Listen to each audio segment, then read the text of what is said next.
This is Neil with Portal to Ascension. Welcome to our YouTube channel. Just double checking here, the stream is solid.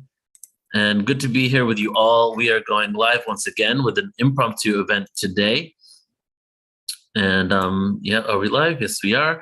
And so if you've been following at all what we've been doing in the last month or so, we've been releasing a lot of content on our YouTube channel, not only on previous content that we've created for some years now, some even a decade ago, like when, not to give you guys the whole synopsis here, I'm sure our guest Sarion's going to get into it, but around over the last 10 years, we've been creating a lot of content and doing a lot of interviews with whistleblowers on UFOs, ETs.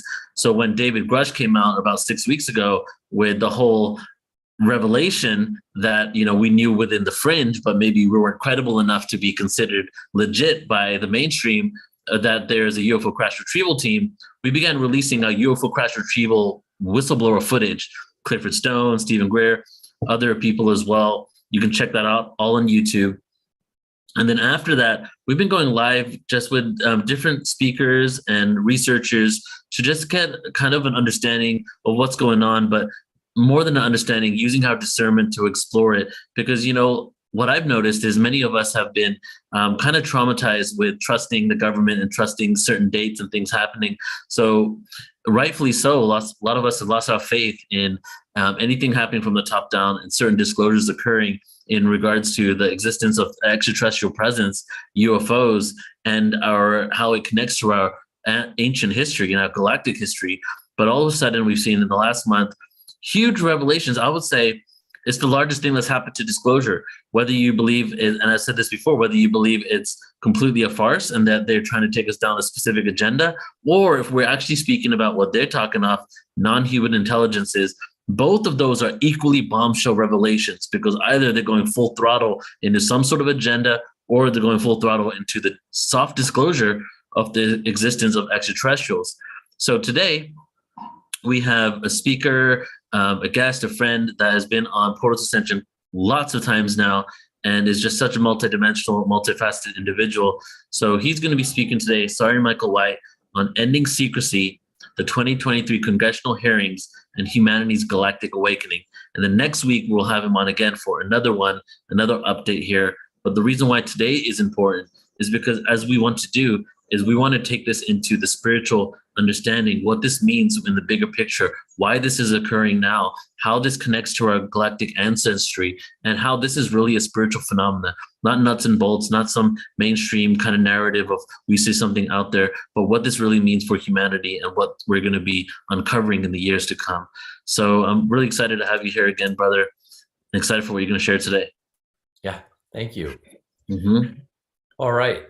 Well, I'm very pleased to have this opportunity. This is something that I've followed for a long time myself. Been on this journey of contact and observing humanity's process of awakening to the galactic spectrum, sometimes from an angel's eye view, from the out-of-body state, seeing what's happening in the world. And I have to say, I am very excited about this.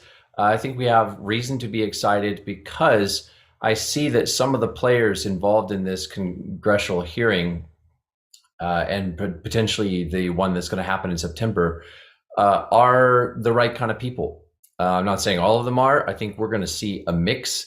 I think this is going to be probably a very interesting opportunity to look at all of the agendas. If we want to talk about, agendas being, light and dark, I don't always like to use those kinds of terms, but truth versus corruption, perhaps.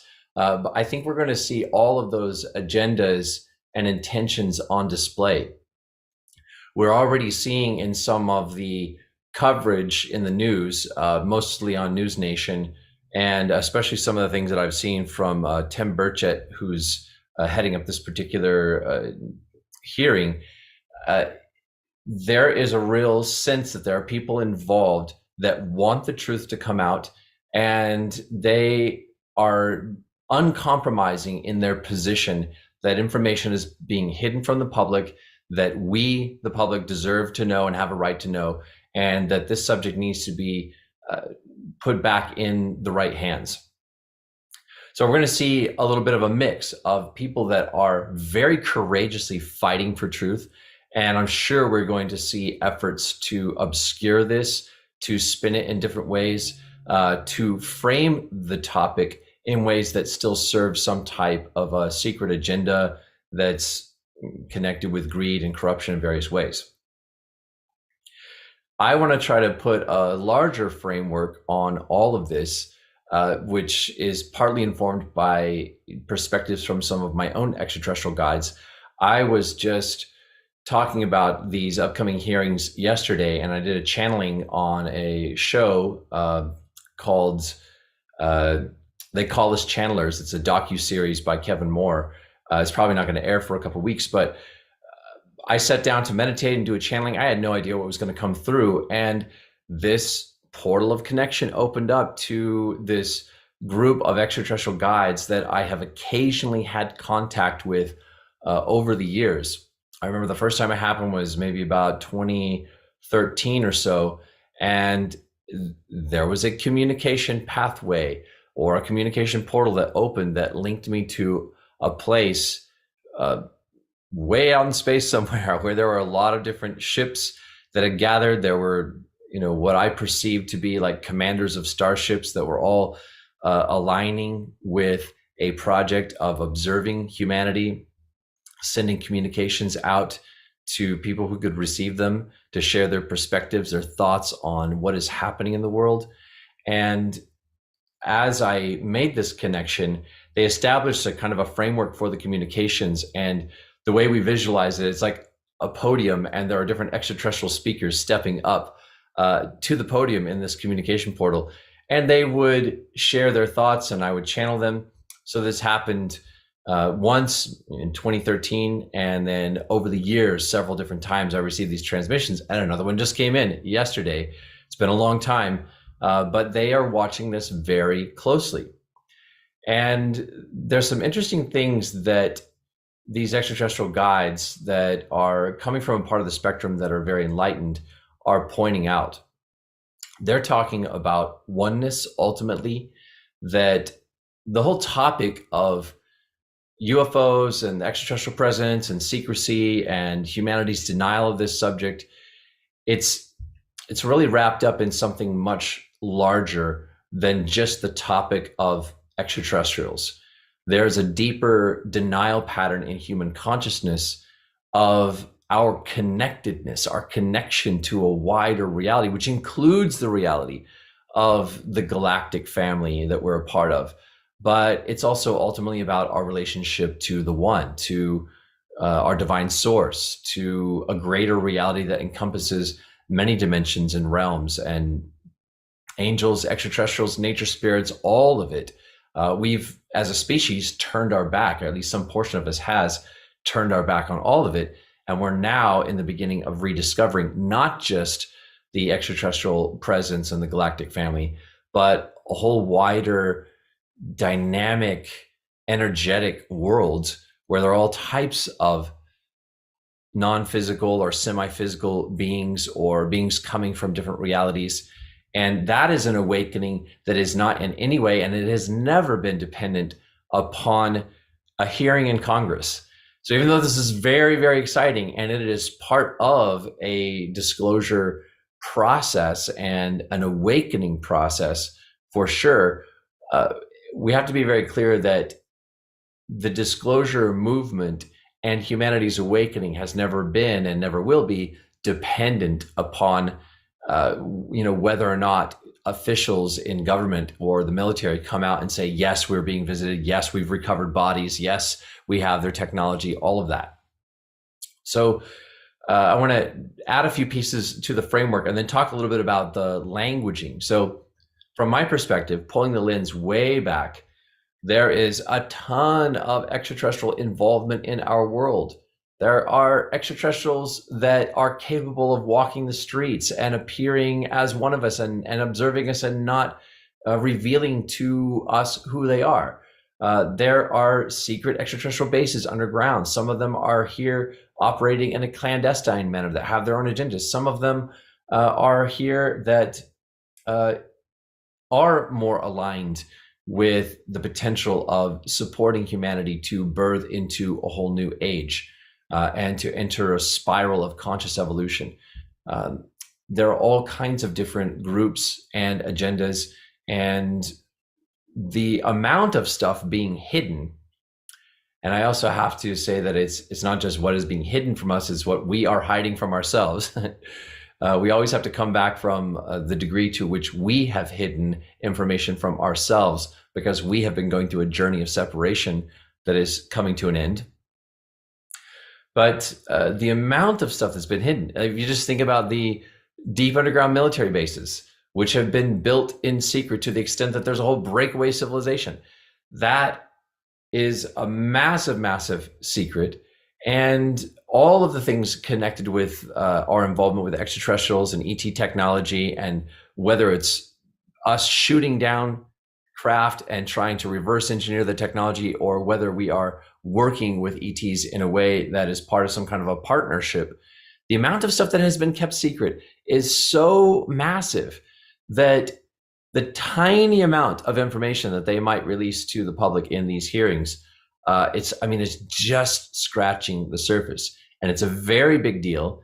And it may be a bigger deal than some of the the powers that be realize, because there are so many people primed and ready to take this and run with it, and to take the confirmations that are provided and to allow that to energize a shift in consciousness that is taking place, because there are so many people that are ready to open to the galactic spectrum. And that's, to me, the bigger story. The bigger story is not when they release information, how much they release information. The bigger story is the degree to which any portion of humanity, but especially enough human beings that it has a major global catalytic effect, the degree to which we open to our connection to a galactic spectrum of consciousness. So for me, my journey has always been about awakening into the galactic spectrum. It has been a process of becoming aware of what is in the spectrum, having contact with a wide range of different extraterrestrial groups that are a part of the spectrum, getting to know the different ends of the spectrum, from extraterrestrial beings that are totally non-physical, higher dimensional beings of pure love and light that are more like angels in a way, because they've become completely seamlessly integrated with the angelic presence, versus beings that are physical, live in the 3D physical world. They may have some transdimensional technology, but they basically still operate in a 3D reality, and they are interested in planets like ours that have large amounts of very rare resources, and they are coming to us with agendas. We have a full spectrum. And so one of the things that I thought about when I was watching some of the initial interviews with like Tim Burchett and some of the other people that are going to be giving testimony, like David Grush and Ryan Graves, I had to think about the way in which the information is framed, and how I really don't hear much in this conversation about the extraterrestrial presence that even talks about, well, what are we doing to communicate with them? You hear the intelligence community talking about how, well, they're violating our airspace. They are, a nuisance to air traffic control. That's, these beings have like come from light years away, perhaps, and they represent the potential of a whole new understanding of the universe, for some of us, divine creation, and the potential of what our civilization might be able to become technologically. And we're talking about, or the military is talking about them in terms of, they're bothering our air traffic control. They're like a nuisance to our airspace, or they're a threat to our airspace. So to give you a little bit of a perspective that came from my extraterrestrial guides is, they sort of questioned that we even think in terms of this is our airspace, this is your airspace over here. That is a consciousness of separation. That is not a consciousness of oneness. These beings, they understand the unified fields as being truly a holographic unity that we are a part of. We're made of energy that is whole and unified. A lot of these civilizations have crossed a threshold of going into oneness with the unified field. They are one with the light. They are one with the universal field of gravity and the oneness of gravity as part of one unified field of physics. They're in tune with the forces of physics in a different way. And so when we talk about my airspace, your airspace, protecting our airspace, then it does not connect in the same way that we might be getting to a point of starting to acknowledge that, yes, ET is out there, but the idea that these are telepathic beings that we can communicate with telepathically, we don't even need to use technology to try to get in touch with them. It's kind of one of the reasons why this group contacted me to bring through a message, was they wanted to demonstrate that it's totally safe. Nobody needs to sit around and wait for these beings to come to us. We can communicate with them through angelic channels. And I want to specify this, as I always do. I always teach angels first. The angels are the ones that create the conduits for us to communicate through protected angelic channels of communication and telepathy with the part of the galactic spectrum that has the highest level of integrity with human sovereignty and freedom, and that is safe for us to work with.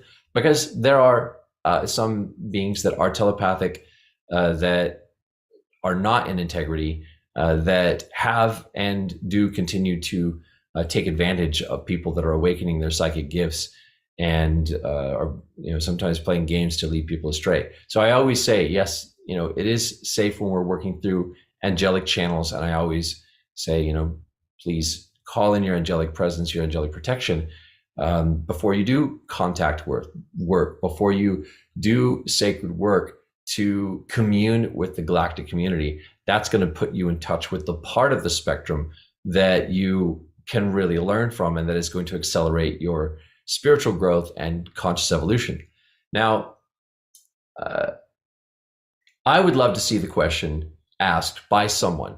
This is my hope, is that someone in these congressional hearings might ask, the military, whoever is connected with these programs, have you tried to communicate with them? Have we as a species tried to communicate with these beings? What has been the result of that? Now, we already know from the work of people like Dr. Stephen Greer that this is kind of what he did decades ago. He decided, we need to start initiating contact, human initiated contact, which is a CE5 experience. My friends and I in college started doing CE5 before we even heard the term, knew what it was, had ever heard of Dr. Greer. This was 1995, and my friends and I were going out into nature, deliberately sending out telepathic signals and successfully making telepathic and visual contact with ET ships all the way back in 1995, which was part of my spiritual awakening. That changed my life completely, answered a whole host of different questions. Anybody can do this. The possibilities are incredible. So again, we don't need to wait for the military to figure this out, but I hope somebody asks the question. I hope somebody says, are we trying to communicate with them?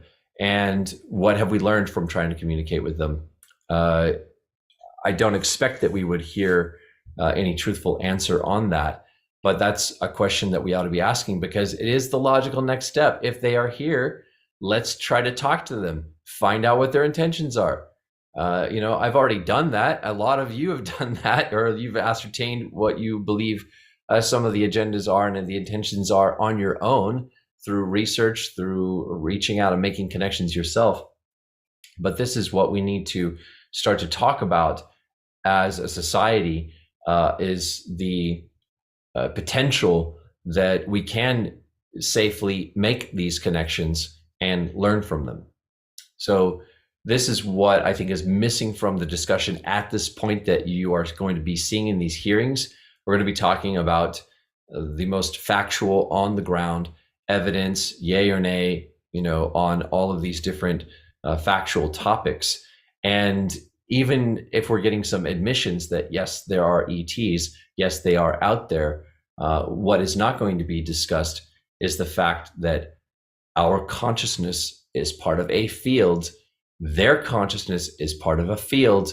We can make that connection to communicate with them through a oneness field.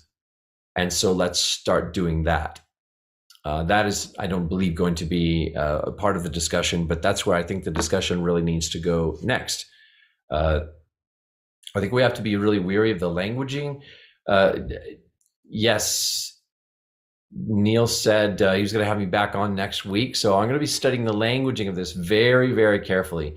And I hope you do as well, to really hone in on how language is being used and what the intentions are behind the language. You're going to see the language of how the intelligence community talks about this, and even how many news anchors have been told that they must talk about this, where it's being framed in very specific ways. One of the intentions is to keep the whole subject of the extraterrestrial presence obscure. They want to make sure that whatever is leaked out, that human beings still don't make the connection that we can communicate with them, with our minds, with our consciousness. We can make contact on our own. They don't want that to happen. Well, big news. In my experiences of receiving messages from our future selves from thousands of years in the future, they talk about this event, not this specific congressional hearing. They talk about crossing the threshold into awareness that we are not alone in the universe, that we are part of and connected to a spectrum and a field, and that there are many different types of intelligences that we are going to have to learn how to navigate a connection with, because the presence of their minds being far more developed, far more connected to the field, initially is going to be very powerful to interface with.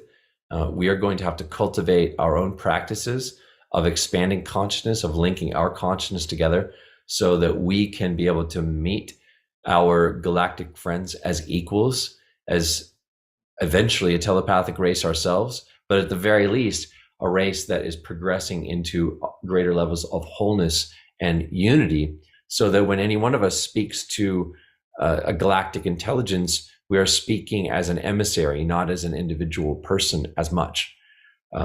But what I've been shown from, you could call it the Akashic records of the future along a certain timeline, is that all of the efforts to control this subject by secret organizations is going to lose control. All of the ways in which they have tried to control this, it is going to unravel. It's going to fall apart. I feel certain that the evolutionary pressures that are being put on humanity and on even individuals that are dealing with this subject are such that there is going to be a major unraveling of the control from the inside. There's going to be infighting. There's going to be groups and individuals breaking away. We're going to see more whistleblowers.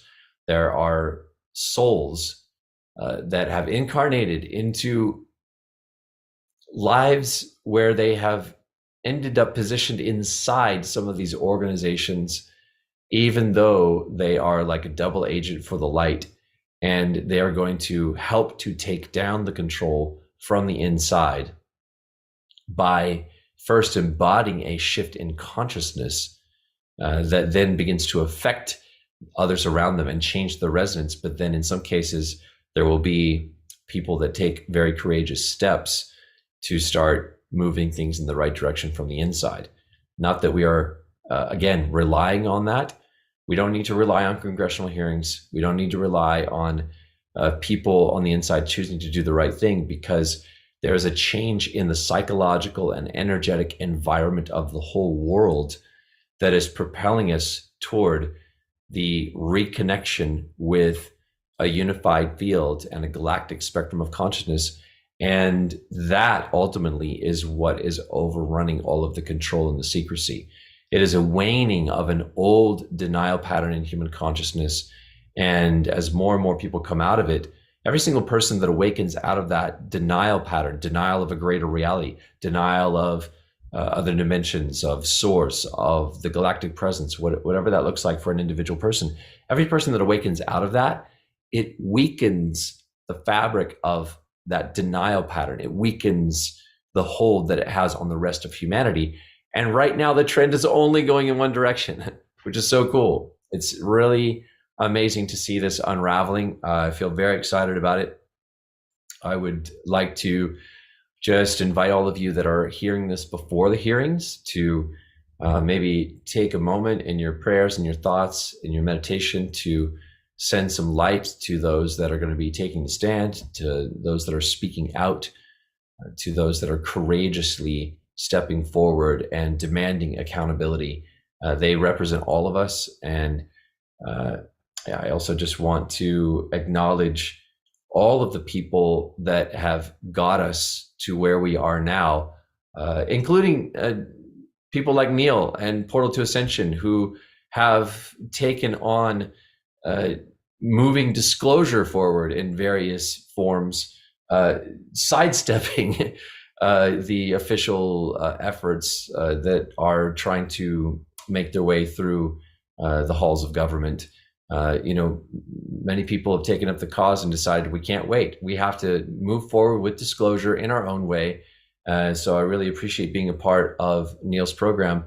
And at the same time, I also listen to some of the things being articulated by people like Tim Burchett and some of the other members of Congress that are speaking out.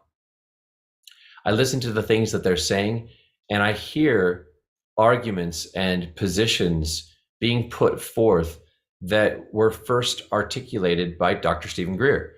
I've known of Dr. Greer's work for a very long time, since at least 2001, and perhaps a little before that. I went on one of his CE5 expeditions in 2001, and the things that he has articulated through his disclosure efforts are now talking points that are being used in the halls of government in a way that I don't think that would have come about were it not for his efforts. He planted a lot of seeds, and some of those seeds are coming to fruition, maybe not in the way that he wanted or hoped for. He's still having to pursue disclosure on his terms, because this is obviously not going to be done on the terms of somebody with his level of accountability to the truth regarding all this.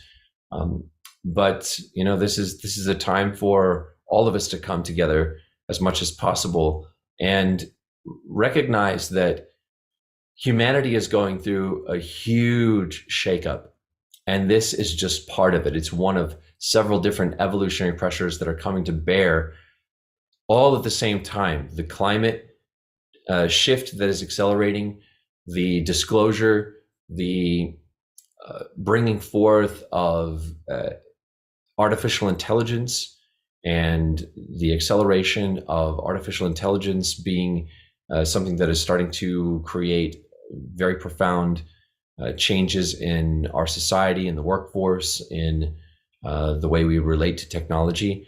All of these evolutionary pressures coming to bear at the same time. And what we want to keep in mind is that within and behind all of it is an increase in light. And that increase in light is what is bringing us discernment about all of these things. I've been telling people for a long time that Archangel Michael is the archangel of extraterrestrial contact, of discernment regarding extraterrestrial contact. Archangel Michael is now, as I have come to know him, the archangel of discernment regarding artificial intelligence. I'm going to be sharing a lot more in the future about discernment that he is giving me regarding artificial intelligence. However, call upon Archangel Michael for discernment regarding AI, regarding ET contact, regarding what you're seeing in the media. He's an archangel of discernment, and that is one of the ways that he shows up as a force of protection. So I think I'm going to end with that. I feel that this is the beginning of a new global conversation, perhaps, one that is not going to be entirely dependent upon these hearings. However, this is just the first one. So another one coming in September. The fact that we're having one now is very exciting because it's coming about in part because there are more and more people in government that want a piece of the action. They can see that there's this hearing, this Senate hearing coming in September, and they're like, wow, we want to get in on the historic nature of this. Let's see if we can get a hearing in the House. And so now that's where we are. Having people excited about this is a good thing. And I'll be on next week to unpack what we've seen with you and perhaps share some more discernment about the agendas that are being exposed. So we want to also, not just look for the truth that's coming out, but look for the way in which the agendas and the distortions are coming to light and being exposed because there's light shining on it like never before. Let's keep shining a light on it with our consciousness and our seeing and knowing and the clear knowing that the light is bringing to each of us. So thank you all for being a part of this. Many blessings to all of you. Beautiful. Thank you, Sarian. Thank you, everybody, tuning in. This is Neil with Portal to Ascension here with Sarian. Be back next week. And tune in tomorrow. And if you're watching this on the podcast or later, tune in tomorrow to the hearings. Take a look. Maybe we can do a little longer and look at the Q&A next time and see what everybody else is saying about it too. Because discernment is key, and that keeps coming back here. And also not throwing the baby out with the bathwater, because we've been jaded and there's a lot of distrust. But looking at this with a fine-tooth comb just to see what all the agendas are is important. So we'll be doing that next week. All right, Sarian, thank you, brother. Appreciate you, man. Thanks a lot. Many blessings. Take care, everybody.